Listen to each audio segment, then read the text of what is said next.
אימון כוח ביתי, אתם תצטרכו גומיית התנגדות, משקולת לפחות של 10 קילו וילד או ילדה שיזרמו איתכם.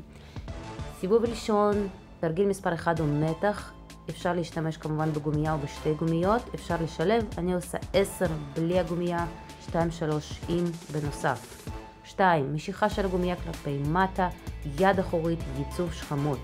3. רק למשוך לצדדים, גם שכמות יד אחורית. תרגיל מעבר, לעגל את הגב, להרפות אותו, לנשום, גב עליון, גב תחתון. 4. פייק, בדיוק כמו ב-TRX, אגן עולה, הגב ישר, לדחוף מהידיים, לערב את השכמות, להוציא אוויר, להכניס בטן. 5. קראנץ', לכופף ברכיים, גם כמו ב-TRX. אתם לא עושים את שני התרגילים האלה אם אתם כרגע עם גב כאוב. מתיחות בין לבין, להשעין את עמוד השדרה על הגומייה, אין לי פה הרבה טווח תנועה בגלל הממד, קצת רוטציות, ועוברים לפה לגוף תחתון. 6.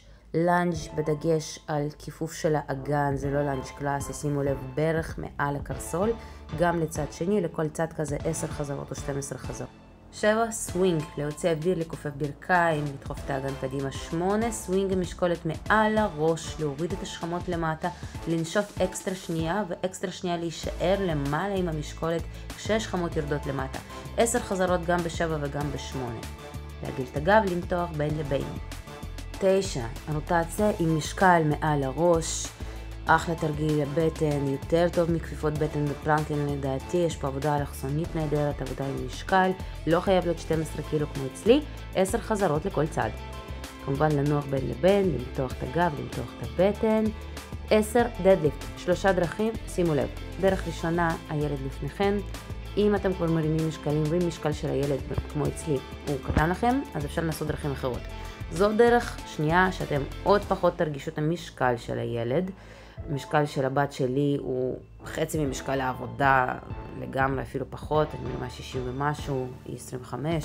זו דרך שלישית, הילד ארוך, להחזיק אותו ככה, צד אחד אצלכם, רגל אחת תעבוד יותר חזק, לכן תעשו את התרגיל הזה לשני הצדדים. והנה סיימנו סבב אחד, 10 תרגילים. אם אתם עושים את 3 הסבבים זה ייקח לכם כ-40 דקות, אבל גם סיבוב אחד זה מספיק מעולה.